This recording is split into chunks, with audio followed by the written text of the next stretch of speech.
Good morning and welcome to another Seize the Day. Today is Friday, February 11th, and we get to finish out on another week together. Trust you're waking up feeling pretty refreshed, ready to begin a new day.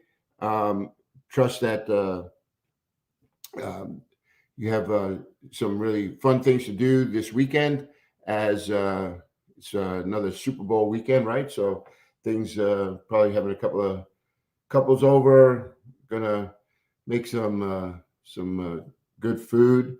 Uh, my wife gets on this charcuterie, what's it, Instagram, no, Pinterest, and she gets on, and they have these whole like it's like a builder's plan for these charcuterie boards with all kinds of cheeses and fruits and deli meats, and so that looks like it's going to be fun to put together and probably even more fun to eat, right? So that'll be great.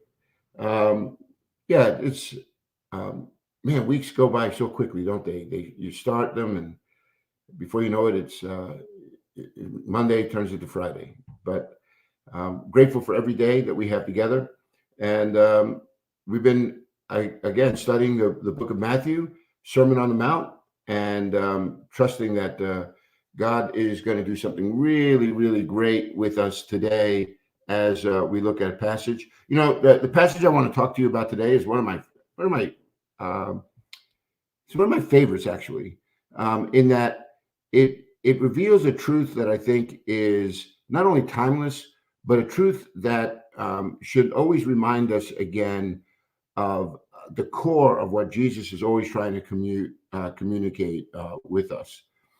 You know, in the passage that we're looking at, Jesus is really clear in letting it be known that he's calling us to love at a much deeper level, right? He says, "You have heard that it was said, love, love your neighbor, hate your enemy. But I tell you," and then he goes on to display a love that is over and above, right? Jesus often speaking in hyperbole to make a point, right? Really strong, emotive language, and all of which is to just kind of jolt us out of this very narrow way of looking at what God is doing and what His Word is saying to us, taking it out of just like some external kind of compliance, like a rule list that I just check the things like that I'm doing, and God is saying, no, no, I want to go much deeper. I want to go deeper into someone's heart and begin to do a renovation in this heart. God has something entirely different for us that He wants to bring to the forefront. And so all of these passages that we looked at is Jesus's way of saying it. We you can't just be this rule keeper thinking that that's all there is to one's faith. Jesus is saying no, it's got to sink down deeply into your heart. You need to understand where the core of some of the conflicts are going to begin, and that's within a person's heart, right? So today, I want us to look at a passage that I think is going to help us in understanding that very concept, and it's found in 1 Corinthians 13. And so, if you look in 1 Corinthians 13, as you pick that up, what I'd like to do is I'd also like to bring that up on before me to read. One of the things that I hope that you would pick out from from this passage is that actually 1 Corinthians 13 is people often describe it as this love language really begins all the way back in chapter 12 verse 1, where the conversation begins about spiritual gifts. And in the context of spiritual gifts, the Apostle Paul is writing to the church at Corinth, telling them, "Look, I don't want you to be uninformed, right?" He says there are all kinds of gifts, but it's always going to be the same Spirit. There are different kinds of service, but it's always the same Lord. There are different kinds of workings, but the same God works all of them in all men. And so he says that to each person, God has given the manifestation of his Spirit for the common good. That means it's that the Spirit of God that's been poured out into us individually is supposed to have an impact for us corporately. It's a matter of God saying, okay, it's not just about you and Jesus, right? It's about us and Jesus. It's about we and Jesus. And so the Spirit of God that now comes and dwells inside of us, God is saying to you and me that this is all for the common good. You and I now, in whatever gifts have been poured out into our life, they are to serve the body. That's why you go down and he says to one, through the Spirit, there's given a message of wisdom, to another, a message of knowledge, to another, it says miracles, prophecy. There's all kinds of, speaking and, he says different tongues and the interpretation of tongues. He says all of these are the work of the one and same Spirit, and he gives them to each one just as he has determined. So who is in charge of giving out the gifts? The Spirit of God. And he gives them out as he determines. And it says they all come from the same Spirit, and the same Spirit is therefore given for the common good. So you can imagine then that if you were, when people hear this, their desire, right, is to demonstrate these gifts that God has given. So at the end of chapter 12, what Paul says to them, he says, you're the body of Christ, and each one of you is a part of it. So this body of Christ that's coming together, formed by the Spirit, gifted by the Spirit, it says each one plays an integral part in what God is doing. And so he says, so in the church, God has appointed apostles and prophets, teachers, miracle workers. He says those with gifts of healings, those with gifts of mercy and compassion, those with gifts of administration, leadership gifts. All of these gifts, he says, are really great. And then this is what he says, beginning at the end of that chapter. He says, but I want you to eagerly desire the greater gifts. Well, what do you mean? I would think that's pretty awesome, isn't it? That when you think about it, that God is providing his the manifestation of his Spirit in our life to accomplish so much good, and that we get to participate with God in this whole work of redemption that he is playing out in the world around us. I mean, what could be greater than those gifts? And then what you realize is God says, I'm going to show you the most excellent way. So it's great to have the gifts of the Spirit, but there's an even more excellent way. And then he tells them this in chapter 13 of 1 Corinthians, he says, if I speak in the tongue of men and of angels, but have not love, I am only a resounding gong or a clanging cymbal. I don't know if you've put these two together yet in your mind, but we've just had a discussion in chapter 12 about spiritual gifts.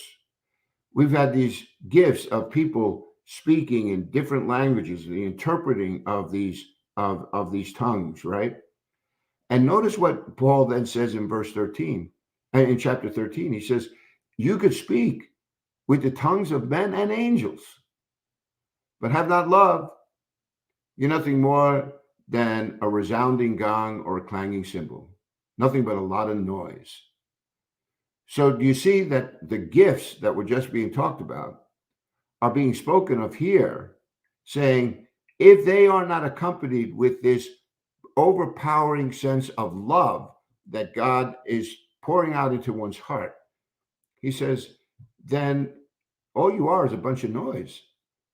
So you can begin to try and engage these gifts that God has given, and you could wind up doing them in all the wrong way or with all the wrong motivations.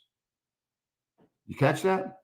So the gift, and then on the other side of that, the way in which that gift is being manifested, it could be void of any real impact, because we're absent of the one ingredient called love.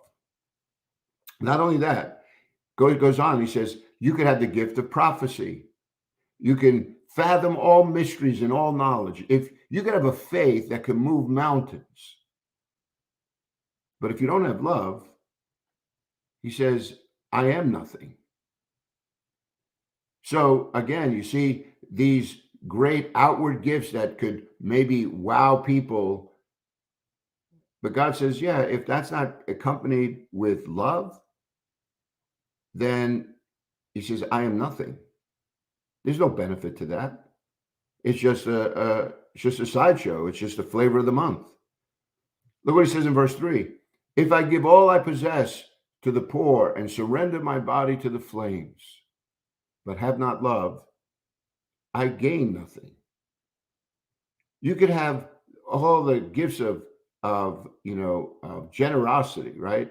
You're making vows here, right? I'm going to give everything that I possess to the poor.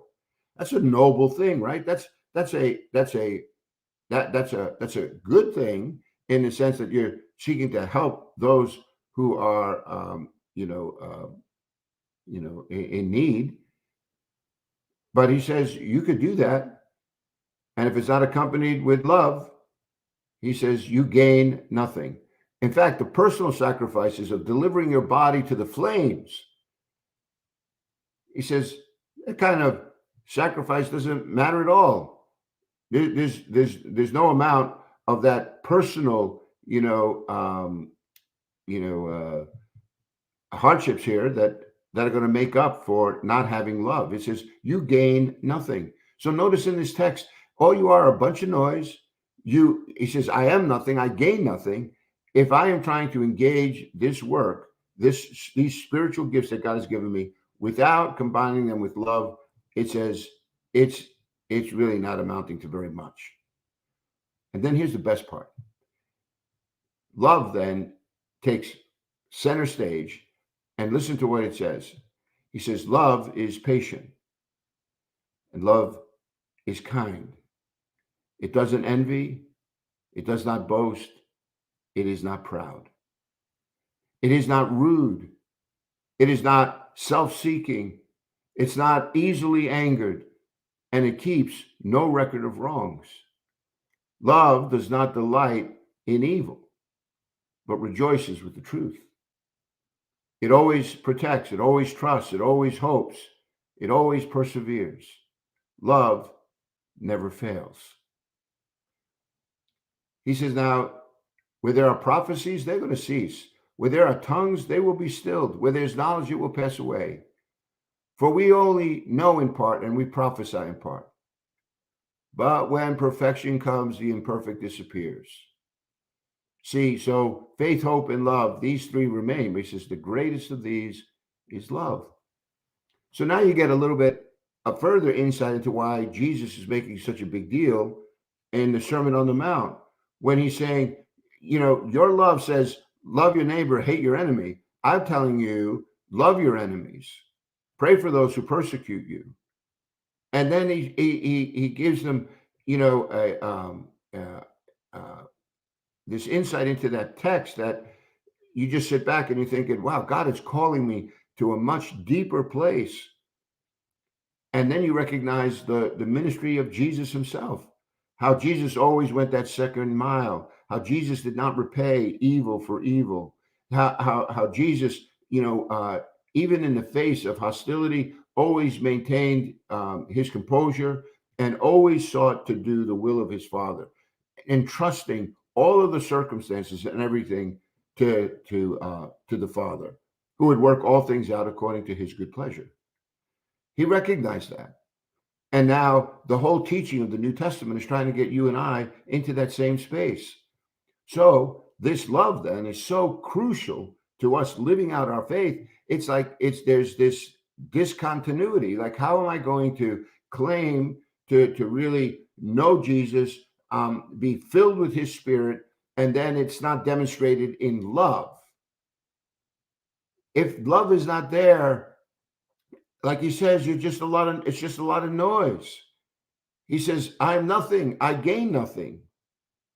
And I can put on I could put on the external pieces so that everybody thinks, oh man, what a great guy. Look how generous he is, or look how kind-hearted he is. But those may come from the motivations for those things may come from a very, very different place. That's what we're going to be looking at this coming week, about what does that righteous life really look like. I'll give you a hint. Jesus says, don't do your acts of righteousness to be seen of men, for you will receive your reward.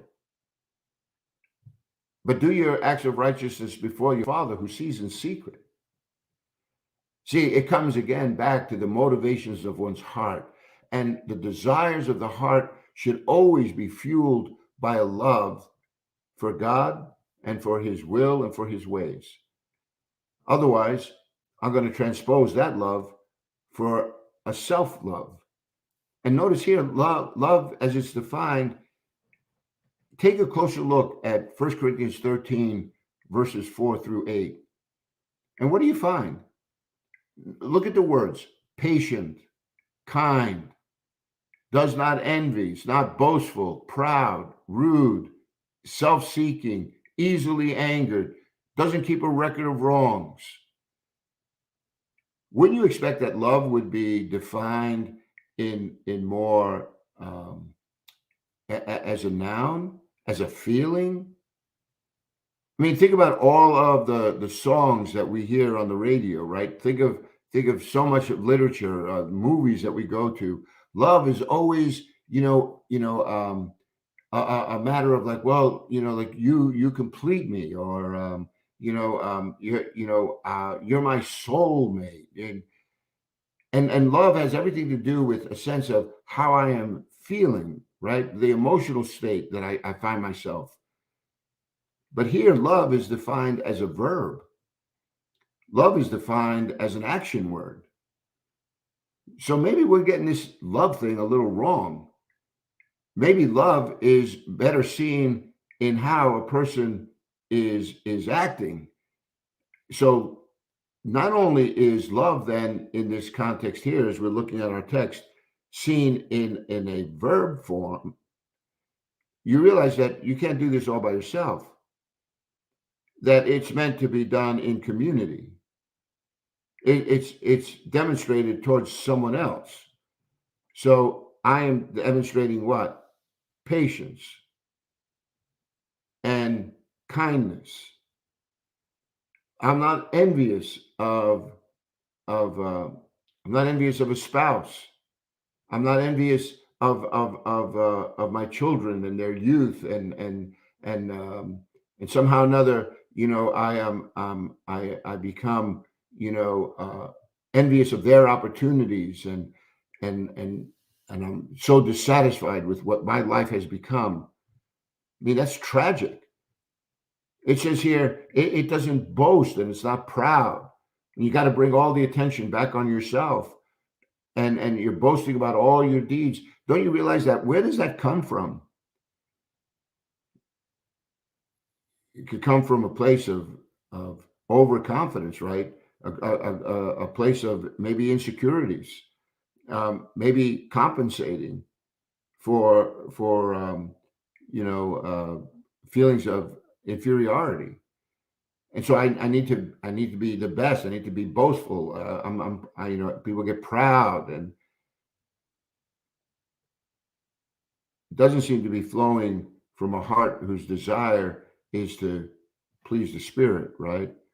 Whose heart and mind are stayed on things above, who are listening to the words of Christ and allowing him to really do some renovations in one's heart. See, that's why when you look at this text, think about it, and then think about the way in which we engage the world around us. Jesus is saying you're supposed to love your enemies. And so if to my enemies I am rude and easily angered, always keeping records of wrongs, I'm not really displaying this love that Jesus has just been calling me to. And he says, love doesn't delight in doing evil.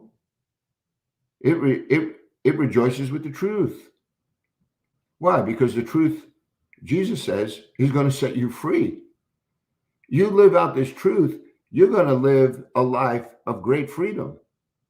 And I'm not going to be bound by the things of this life. I'm going to transcend them because God says his word now begins to fill my mind and my heart, and it turns me into a different person. I get divine intervention in my life. And so when Jesus is saying things like, love your enemies, pray for those who persecute you, right? Now you begin to realize, like, how am I going to do that if it's not motivated by a deeper love that only the Spirit of God is really going to bring in a person's life? You open yourself up to him and say, Lord, I want to be this kind of person. You know, it's there's a text in 2 Timothy, and Timothy is beginning to fall away from the faith a bit. You know, getting discouraged. He was in Ephesus, and that was one of the places that Paul went in his missionary journeys later on in his ministry. In fact, he had wanted to go earlier, and God prevented him. I think part of that was because God knew this was a hard place, and Paul needed to be ready when he entered into Ephesus. It was a very cosmopolitan city, a very wealthy city, a very culturally diverse city, and to go there with this gospel of Jesus now and speak about the resurrection, it was going to be a tough go. And so Paul goes, has great ministry there, and he sends Timothy to be the pastor over this newly founded church there. And when Timothy comes, he's meeting with all kinds of hostility, both outside the church and unfortunately sometimes inside the church. Paul gets wind of this, and Paul is in a cell in Rome, and Paul understands that the time has come for him to depart this world. He's going to be martyred for his faith. He says in Second Timothy, he writes, he says, my life is being poured out like a drink offering. He recognizes, he says, hey, I have run the race, right? I've kept the faith. He knows his days are numbered. Nero is the emperor, and so Paul is not long for the world. But while he's there in prison, he's thinking about Timothy, and he doesn't want Timothy to be discouraged. Think about that. Paul, in the most discouraging of circumstances, is motivated by love for Timothy to see him succeed, to excel. And this is what he says to him in the opening chapter of chapter 1 in 2 Timothy. He says to him, Timothy, we have not received a spirit of timidity, but we have received a spirit of power and of love and of self-discipline. You catch that? The Spirit of God in your life is a spirit of love, but it's also a spirit of power. It's a spirit of self-discipline, because God knows that this spirit that he has placed in you, it needs to do for you what we can't do for ourselves. The fruit of the Spirit in one's life is what? Love, joy, peace, patience, gentleness, goodness, kindness, faithfulness, self-control. See, all the fruit of the Spirit of God, once we turn our lives over to him, once we begin to really think our thoughts after him, don't you see that what's going to be produced in our life is everything that this text here in 1 Corinthians 13 is all about? We're going to find ourselves being more patient, more kind, not envious, proud, or boastful. We're not going to be self-seeking or rude or easily angered or keeping records of wrongs. In fact, we're going to be the kind of people who are forgiving 70 times 7. We're going to be the kind of people who are going to overlook our personal rights for the sake of trying to win someone over so that their eyes could be open to the reality that Jesus wants to turn them into into something, you know, so much more substantial. He wants to turn them into a child of God and then set them out into the world so that they can be the salt of the earth and the light of the world, ambassadors of hope. And in a world that's filled with darkness, when people are in the dark and somebody shines a light in your face, you kind of squint, you want to hide a little bit from the light.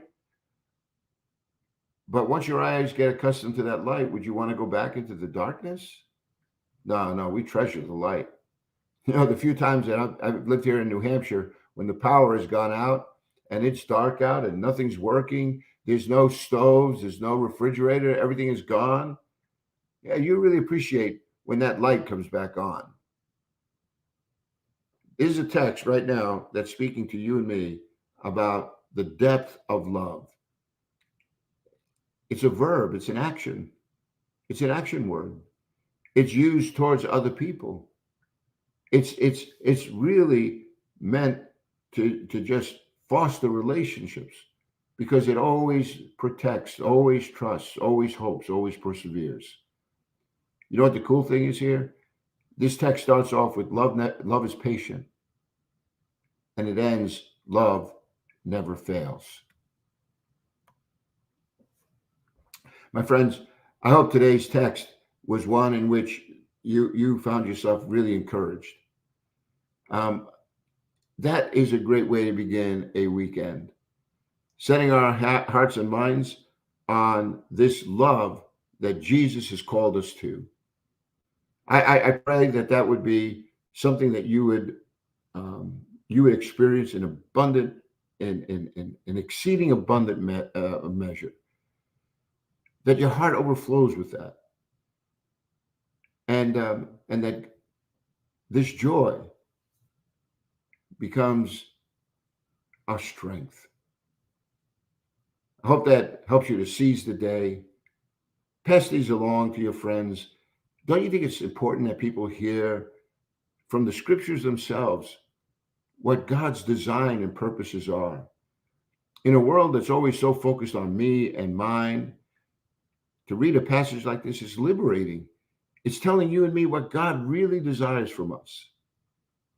So pass it along. Hit that share button, and more than anything else, let's just determine in our hearts that we're going to run this race with great endurance. Thank you, my friends. So glad that we have this opportunity to be together. It's a privilege to be a part of this community. So God bless. Hopefully see you on the weekend. And as always, remember, God is good all the time. God bless.